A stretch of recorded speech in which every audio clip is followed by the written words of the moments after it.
তোমরা দেখেই নিয়েছো অনেকজন আগের মিনি ব্লগটা, যে এখানে আমি পিসি বাড়ি চলে গেছি দাদার বিয়ে উপলক্ষে। তো এবার চলো তোমাদের সাথে বড় ব্লগ শেয়ার করি। এখন দেখো আমরা রেডি হয়ে বেরিয়ে পড়েছি সবাই একসাথে।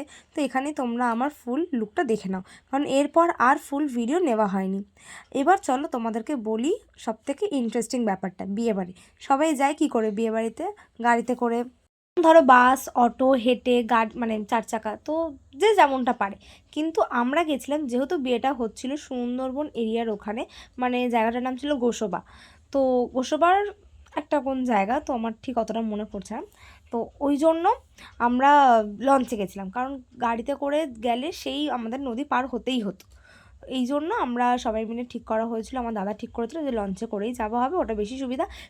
যেহেতু আমার পিসির বাড়ি ক্যানিং সোনাখালীতে, ওখান থেকে লঞ্চে গেলে বেশি সুবিধা। তো ওই জন্য আমাদের কোনো অসুবিধা হয়নি। আর যেহেতু শীতের সন্ধ্যা তাড়াতাড়ি হয়ে যায়, আমাদের টাইম ছিল 4টে।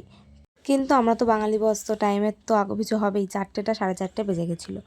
তো কি করা যাবে, এদিকে ওর বিয়েও গোধূলি লগ্নে ছিল, তো ওই জন্য আমাদের তাড়াতাড়ি বেরাতে হতো। তো এখানে দেখতেই পাচ্ছ তোমরা যে ওর লঞ্চটা পুজো দেওয়া হচ্ছে, পুজো দিচ্ছে আমার বড়দা। কারণ যেহেতু আমরা সবাই মিলে একসাথে বেরাবো, তো ওই জন্য লঞ্চে ওঠার আগে পুজো দিয়ে নিচ্ছিলো। আমরা এখানে সবাই দাঁড়িয়ে আছি, এদিকে আমরা সবাই উঠে গেছি লঞ্চের মধ্যে। আর লঞ্চে যখন উঠেছি, লঞ্চ ছাড়তে ছাড়তে প্রায় অন্ধকারই হয়ে গেছিলো। তো ওই জন্য বেশি ফুটেজ আমি নিতে পারিনি। তো যেইটুকু নিয়েছি তোমাদের সাথে শেয়ার করেছি, তোমরা দেখো, আশা করি ভালো লাগবে। আর সবথেকে বেশি ভালো লাগছিলো চাঁদটাকে, তোমরা দেখতে পাবে। আর এখন চলো দেখিয়ে দিই আমার বাড়ির লোক। এখানে কাকা আছে, বাপি আছে, মা আছে, এদিকে আমার কাকিমা আছে, ওদিকে আমার বোন, আমার ভাই, আমরা সবাই ছিলাম। তো সবাইকে তোমাদেরকে দেখিয়ে দিলাম এক ঝলকে। এবার দেখো চারিদিকটা, দেখেছো কেমন অন্ধকার? আমি ফ্ল্যাশটা অফ করে তোমাদের দেখালাম, মানে প্রায় তখন অন্ধকারই, পুরো অন্ধকারই হয়ে গেছে। তো আমি তো দাঁড়াতে দাঁড়াতেই গেছি, দেখতে দেখতে চারিদিকটা এত সুন্দর লাগছিলো। তার মধ্যে এদিকে মাছটা তোমার প্যাকিং করা হয়নি, মাছটা প্যাকিং হচ্ছিলো। আর দেখো চাঁদ, বলেছিলাম না, চাঁদটাকে খুব সুন্দর লাগছিলো দেখতে। আর তারপরে আমি অনেকটা পথ দাঁড়িয়ে আসার পর লাস্টের দিকে একটু বসেছিলাম। আর এদিকে লঞ্চে আমাদের পুরো বারণ করে দেওয়া হয়েছিল স্ট্রিক্টলিভাবে, যে নাচানাচি করা যাবে না, মানে বেশি হাঁটা চলাও করা যাবে না লঞ্চে, যেহেতু অনেক লোক ছিল, যে যেখানে বসে থাকো মানে বসবো সেখানে বসে থাকার জন্য। আর কিন্তু কি করব, পুরো তো কন্ট্রোল করা যায় না, এত সুন্দর সুন্দর গান চালাচ্ছিল আমার দাদার বন্ধুরা। তো লাস্টের দিকে মানে একদম নামার কিছুক্ষণ আগে তাই একটুখানি বসে গা ধুলানো, আর কিছুই না, তোমরা দেখতেই পাচ্ছ। বসে বসে কি আর সেভাবে নাচা যায়? তো যাই হোক, নাচ গান শেষ করে, সমস্ত কিছু শেষ করে আমরা নামি, চলে আসি আমরা। তো আমার ছোটদাকে ওরা ওখান থেকে টোটোয় করে নিয়ে গেছিলো, আর আমরা হাঁটতে হাঁটতে গেছিলাম, ওই 10 মিনিটের মতন হাঁটা ছিল। সেটা সবাই মিলে একসাথে গল্প করতে করতে হাঁটতে হাঁটতে চলেই যাই। এবার তোমরা দেখো কত সুন্দর বিয়েবাড়িটা সাজিয়েছে। মানে যেহেতু ওটা অনেকটাই গ্রাম, তো ওখানে যেমনটা সাজানো হয় ওরা ওরকমটাই সাজিয়েছিল, কিন্তু আমাদের ভালো লেগেছিলো।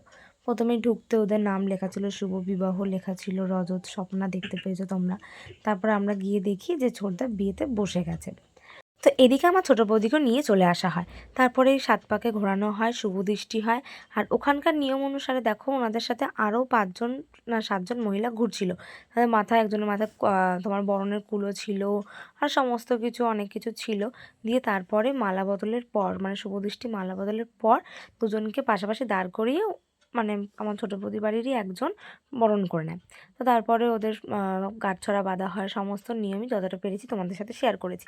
এবার যেহেতু বিয়েটা তোমার অলমোস্ট 2 ঘন্টা লাগে, তো সমস্ত কিছু তো দেখানো সম্ভব হয়নি, তো যতটা পেরেছি তোমাদের সাথে শেয়ার করেছি। আর এদিকে আমাদেরও বাড়ি ফেরার তাড়া ছিল, যেহেতু জোয়ার ছিল, মানে আমরা যখন আসি তখন ভাটা ছিল, তারপরে জোয়ার পড়ে।